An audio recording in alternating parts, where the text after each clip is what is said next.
Well, on Fridays, we like to connect with Christian cultural commentator Bill Muehlenberg. He's asking an important question this week that highlights the changes that have happened in the way we think about the modern world. Would we still try to build things like cathedrals today? Bill Muehlenberg, a special welcome back to 2020. Always great to be with you. Hey, Bill, when you think of some of the masterpieces of architecture that you think of around the world in some of those great cathedrals, it's hard to comprehend, isn't it, that some of them took hundreds of years to build. It's just amazing. Let your imagination run wild. Yeah, it is. Well, I mean, given that the technologies, right, the machinery, the computer, everything we have now to make skyscrapers in, 5 years or whatever it takes, they didn't have much of that 1,000 years ago. The great Gothic cathedrals, people planned them, obviously, and tried to figure out what they wanted. And then, it took centuries to actually build some of these massive structures. I believe the Cologne Cathedral in Germany, which I've seen a few times, took something like 620 years to finally complete. There is one, as I mentioned, in a recent piece in Spain, Barcelona. Been going they're working on it. 150 years, hopefully done in the next few decades. So all of that's pretty amazing, given, what they had to work with or didn't have a long time ago. As you say, modern technology gives us abilities to plan things and construct things in a significant way. And, all of the modern equipment that we use in a building process obviously makes that a whole lot easier. Wouldn't it be funny to reflect on your great grandparents who might have started the work on a cathedral that you might be actually working on, and you might be thinking that your great-grandchildren might be the ones to finish it. Hey, let's talk about the way we see the world, because they were clearly dealing with a different set of thoughts to what we do. And I know that in your latest article, you talk about a gloomy way of seeing the world, or a gloomy worldview, versus an optimistic and a hopeful view. How do you think we think about those things today? Yeah, well, two kind of aspects. One, just people in general and your perspective on life. And then we'll probably have to look at eschatology at some point that may influence the way we go. But certainly individuals, like nations, as I try to point out in my piece, if you have hope, a sense of meaning and purpose, a reason to live, you're much more likely to live instead of just caving in and giving up. I think some readers know of Viktor Frankl, Man's Search for Meaning, his book about his time in the concentration camps, right? And that's what he said. Those who had hope and a sense of purpose could bear up even in those horrible conditions, but those who didn't often didn't last very long. And many have said nations and cultures can be the same. If a culture loses hope, if it becomes more secular, loses its religious faith, it can have less reason to want to keep going. So people have talked about, let's not just study geopolitics, we should study theopolitics, right? Look at the faith of a people, of a nation, look at the religious component, and that can tell you a bit about how it may proceed. Well, interesting, the geopolitics versus the theopolitics, because we'll often talk, even on this program, about having a Judeo-Christian worldview. The Judeo bit relates to an Old Testament, the Christian bit relates to a New Testament, and the way we immerse ourselves in that creates in us a view of the world. And so it's not just a bit of nice theory, Bill, but real practical ramifications, not only for individuals and for families and communities, but actually for whole nations. Yep. Research, books. I mean, I quote both in my recent piece.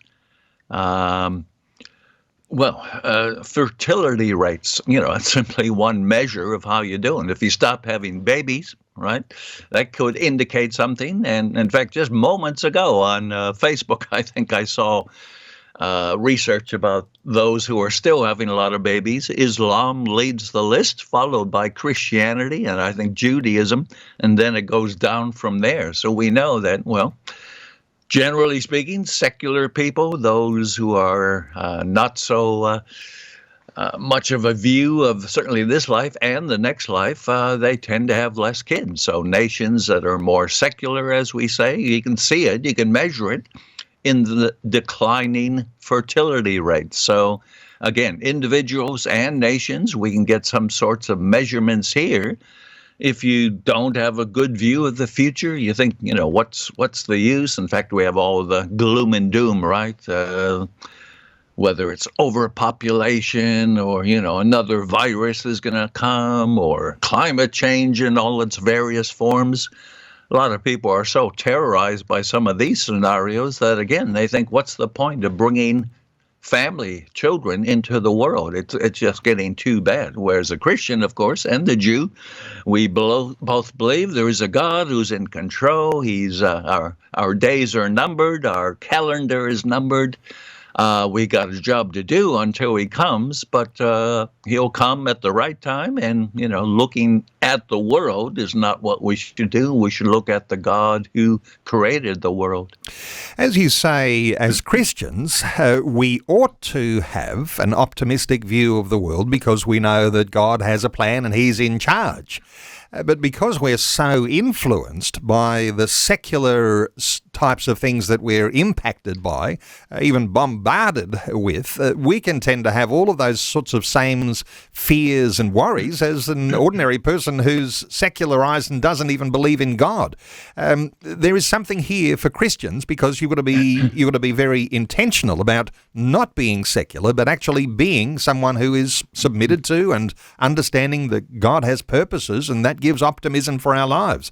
What are your thoughts just quickly on that? Because it is a different way of thinking. As Christians, we think differently. Yeah, well, we should. Exactly.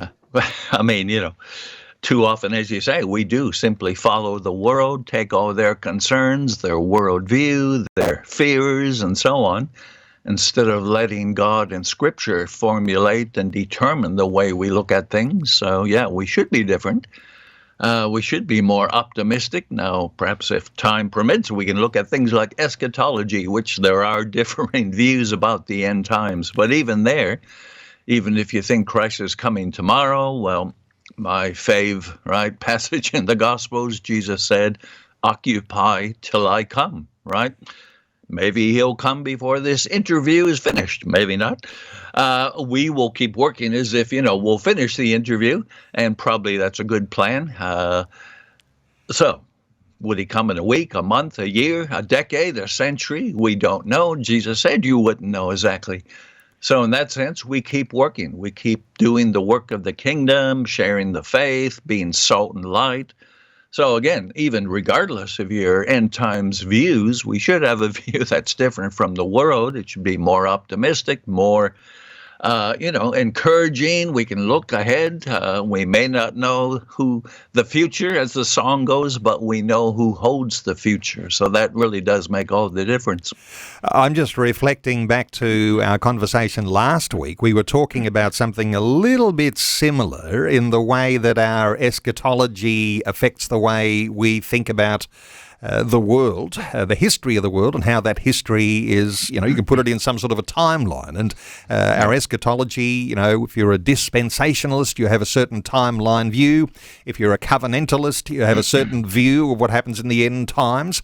But come back to this eschatology, because this is important, because Christians, we're exposed to teaching about the end times or the history of the world. It's coming from the pulpit in our local church. Your pastor will have a particular view that they present, but it depends on which view you're holding to that might actually give you an optimism, or it actually might make you gloomy.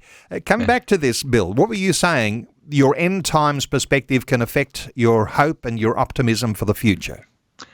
Yeah, well, it can.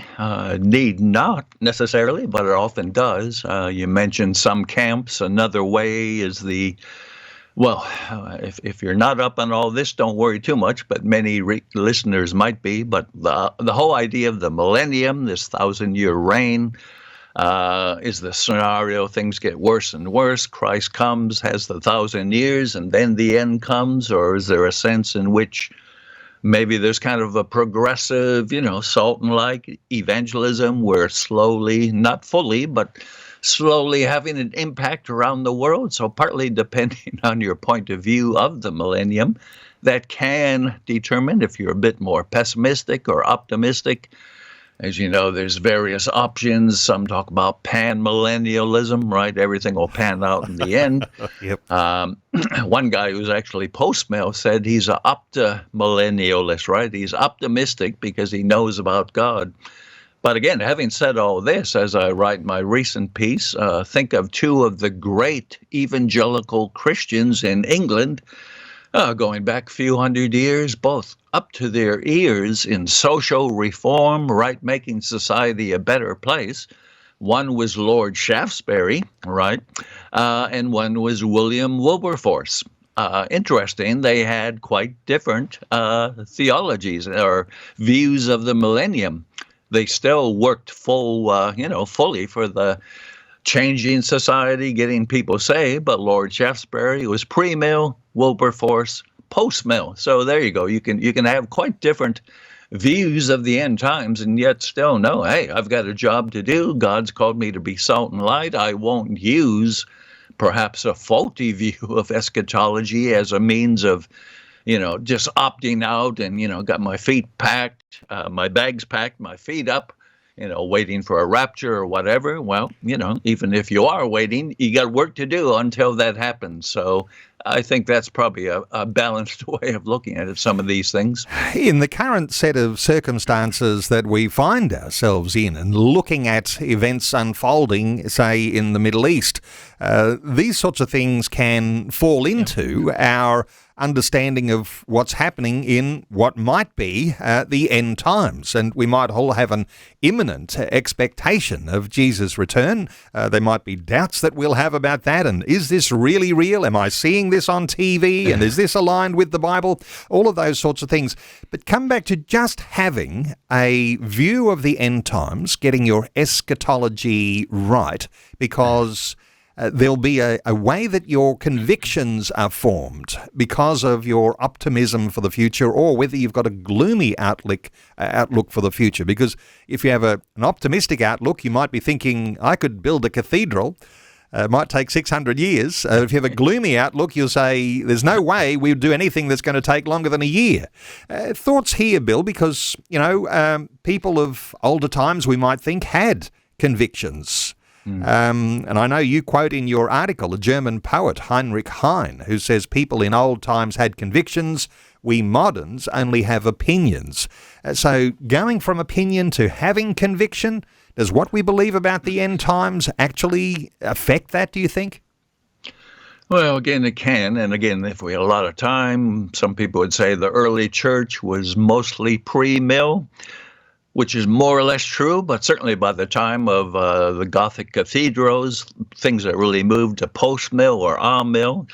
And, we're not saying one view will lead to the construction of cathedrals, the others won't, but different ways of looking at things may impact how we do things. A common phrase we hear often today about this very thing is, right, you don't waste time rearranging deck chairs on the Titanic, right? If you're convinced fully we're going down the tubes any day now, culture is doomed, the world's going to end next week, well, then you probably wouldn't start a cathedral project. But the question is whether that's correct. I mean, hate to say it, for 2,000 years, Christians have been saying this is the end, or surely now the Lord's coming, or surely the prophetic clock has reached the end, right? This is the Antichrist. So, plenty of false predictions. So we just have to be a bit careful there. Yeah, Israel becoming a nation, can well be significant, but, well, still, Jesus said, you won't know the day or the hour.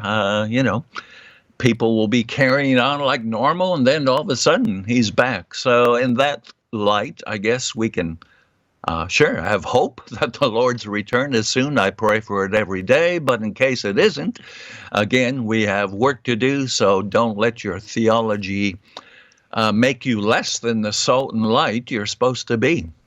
So for the person who's saying, I want to have the optimistic view that says, yes, we can make a difference, that might affect not only your attention to a great commission, going into all the world and preaching the gospel and making disciples of all nations, but it also might have to do with, the cultural commission too, of being salt and light and making a difference wherever you are.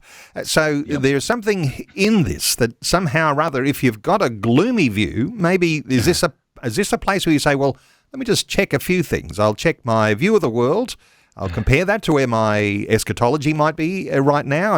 And is there a way, Bill, do you think you can make an adjustment? Yep. Well, I just did a week of meetings in Perth. Just came back. And, always get asked, right? I'll give a talk, culture wars, whatever. Well, Bill, what can we do? Right? And and I always say the sky's the limit. The other side, right? Secular left. They have the long-term, big picture in mind. We often don't.